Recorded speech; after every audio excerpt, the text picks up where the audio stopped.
Се повеќе слушаме дека живееме во лажен свет. Луѓето се повеќе се сомневаат во се, а најмногу во информациите, односно вестите кои што доаѓаат до нив. Јас сум Джейлан Велио, денес во Гласни идеи ќе разговараме со Никола Шиндре, кој патем е и уредник на културната рубрика на Гласни идеи. Здраво, Шики, како си? Здраво, Джейлан, добро. Благодарам што ме викнавте и мене во емисија кај вас, за да можеме да поразговараме за овие значајни теми во денешницата. Да, и са лажните вести. Од каде доаѓа поимот лажни вести? Што значат слушто с лажните вести? Са низ работата, нели сигурно дека и повеќе се среќава со тој термин?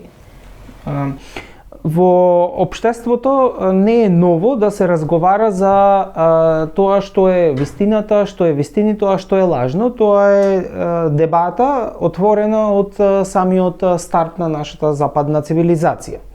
Она што е ново во врска со поимот лажни вести, како што денеска се подразбира во општеството, е тоа што денес има плуралитет во однос на производството на информации и пуштањето на информациите во оптек. Интернетот на почетокот на 90-тите години од минатиот век беше замислен како мрежа во која што луѓето ќе можат научно пред се да комуницираат и да го разменуваат нивното знаење и на тој начин да се овозможи поголема соработка, поквалитетна пред се соработка помеѓу засегнатите страни. Пред се научниците соработници, до некаде и културната јавност во една поширока смисла. Меѓутоа, нели од тоа како нешто се замислува до тоа како ќе се спроведе во пракса постои една голема разлика, една дискрепанца, па така интернетот брзо стана простор каде што секој може да пушта информации во опсек, да лиферува со информациите, да реобјавува, да промовира одредени идеи, ставови, идеологии и на тој начин денес функционира интернетот, односно цел тој простор. Како е тоа поврзано со слободата на говор? Како е тоа поврзано со слободата на говор? Имено на два начини. Од една страна се демократизира јавноста, плуралитетот на информациите се демократизира. Во таа смисла секој кој што е заинтересиран да промовира некаква идеја или да покрене одредено прашање во јавноста, тоа може да го стори. Тука се разбира не секој е подеднакво авторитетен и моќен во тој простор, меѓутоа секој има пристап до тој простор, барем еден основен пристап да направи своја интернет страница, да користи некоја од социјалните платформи, некоја од другите овозможени платформи, на тој начин да ги промовира тие прашања кои што тој сака да ги покрене. Во таа смисла слободата на говор е запазена, значи таа демократизација овозможува може би не по квалитетна, меѓутоа поголем квантитет на слободата на говор. За разлика од порано, се извинувам само да се надополнам, за разлика од порано кога за да се стигне до некоја платформа требало да се комуницира некоја редакција на некој пишан медиум, некоја телевизиска радио редакција, значи сепак имало медиумите можноста за слобода на говор сепак била до некаде институционализирана, сега мислам дека е повеќе послободарска во тој поглед. Да, сега од секоја страна доаѓаат информации, тоа создава заблуди кај луѓето на која информација да поверуваат, бидејќи многу често се случува за една иста појава да стигнат различни информации. Се тука што е лажно, што вистинито. Како можат читателите или гледачите да сами одлучат? Значи, мислам дека секој онај кој што размислува општо пред се за тоа што е вистинито, а што е лажно, можеби не може така лесно, меѓутоа со сигурност дека може да стигне до вистините информација. Она што е важно и што мислам дека и сите претходно што зборувале на оваа тема го посочуваат, тоа е пред се да не се следат, односно да не се контактира само еден медиум.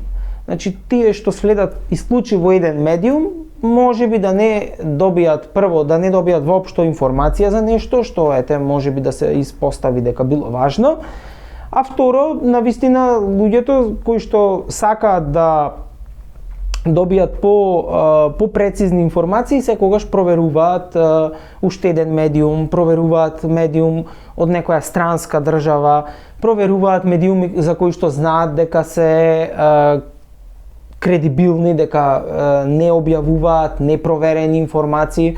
Во таа смисла да се држат до она што се нарекува барање на соодветен класичен новинар, значи на новинар кој што проверено ќе пушти одредена вест во оптек.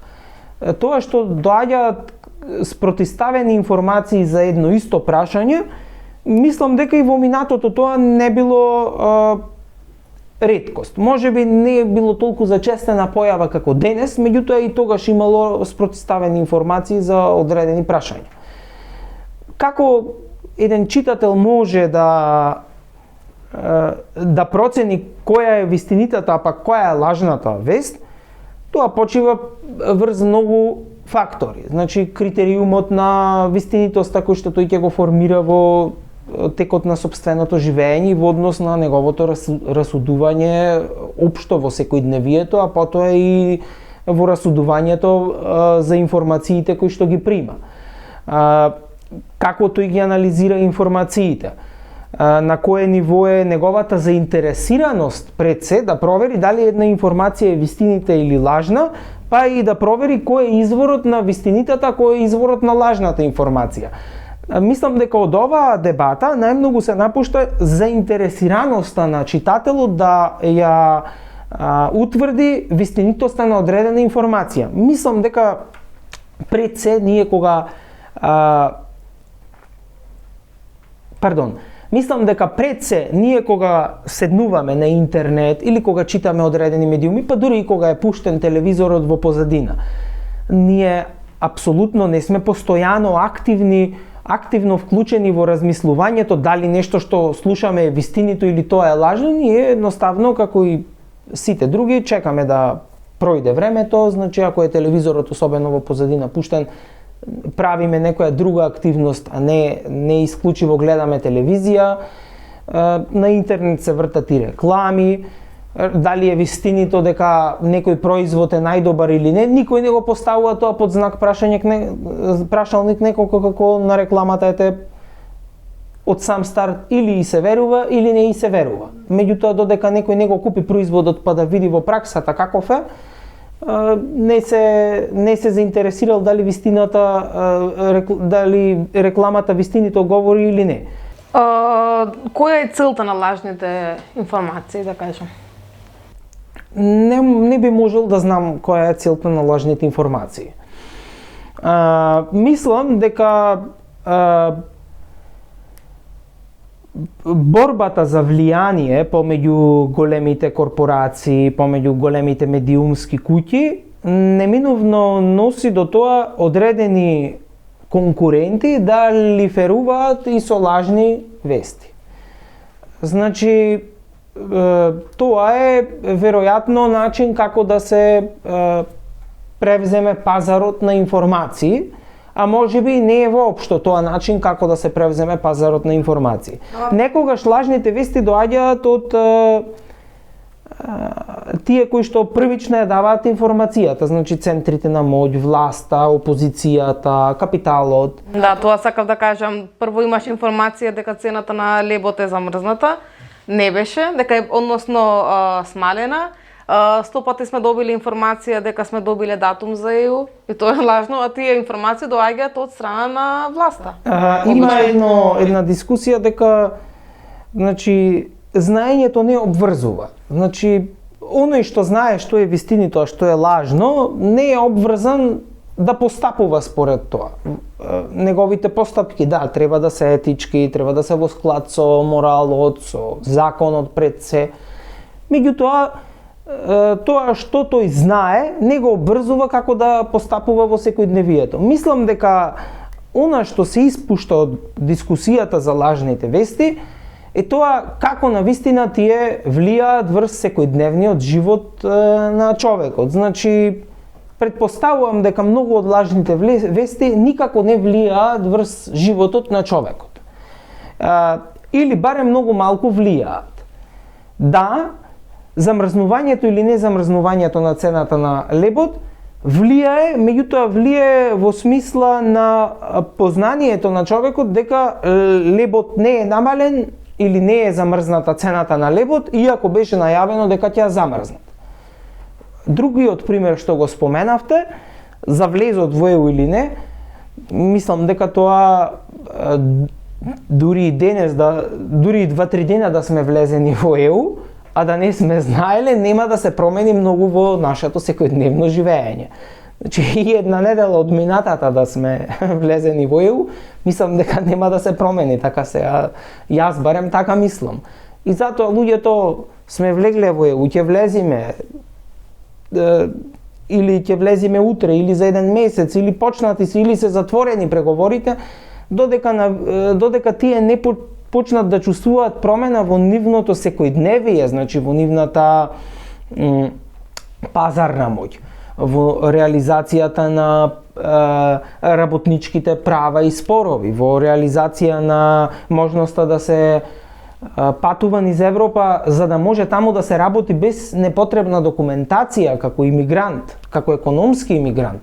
Мислам дека може секој да кажува што сака, луѓето не ја разработуваат таа информација, па и јас самиот тргнувам од себе си. Сега информации стигнуваат постојано од сите медиуми, од сите центри на моќ, од сите засегнати страни, и не може еден човек секоја една информација да преиспитува дали е вистинита или лажна, па и да го бара изворот на лажната информација или изворот на вистинитата информација. Мислам дека тука малку треба да се пренасочи дискусијата во однос на тоа колку човекот има промена во однос на тоа што го слуша, затоа што може би слуша секакви работи, па во секојдневниот живот неговите постапки да не отстапуваат од она што тој мисли дека е добро, а што мисли дека е лошо. Апсолутно. Добро, како да се извориме понатака во ова насока? Да нема лажни вести, или тоа невозможно е да се избориме? Мислам дека е невозможно да нема лажни вести. Како што кажав и на почетокот, значи од самиот старт на нашата западна цивилизација се спори за тоа што е вистина и тоа што е лажно. И на крајот на криштата во една епистемичка смисла, значи човекот и преку лажното стигнува до тоа што е вистинито. Човечкото знаење е абдуктивно, ние собираме прво секаква граѓа, па ја разработуваме и така на некој начин се создава тоа што е знаење, како едно оправдано вистинито верување. Меѓутоа, со доволен разлог. Меѓутоа, она што е уште поважно е тоа што на некој начин образованието може многу да помогне во однос на, можеби не на сузбивање на лажните вести, меѓутоа на можноста човекот добро да расудува што е вистинито, а што е лажно. Нашето образование, за жал, не може да се пофали со предметни програми кои што им овозможуваат на учениците да разликуваат што е вистинито, а што е лажно.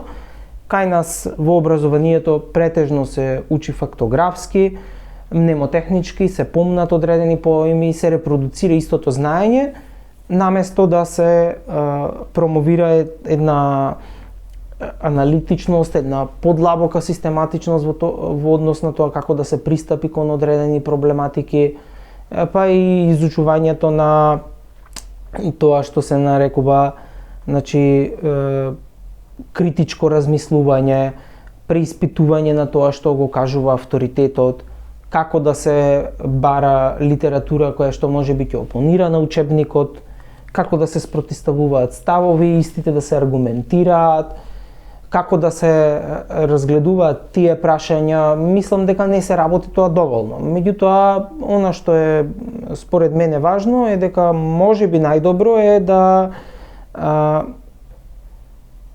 читателите и публиката и сама да одлучува што е вистинито, а што е лажно. Знаете, цело време да се повторува дека ова е вистинито, а тоа е лажно, мислам дека е до некаде и контрапродуктивно, затоа што читателот, публиката, пред се сака да се вреднува автономијата на секој човек поединечно, тој самиот да одлучи, за жал некогаш и врз лош критериум, што е вистинито, а што е лажно.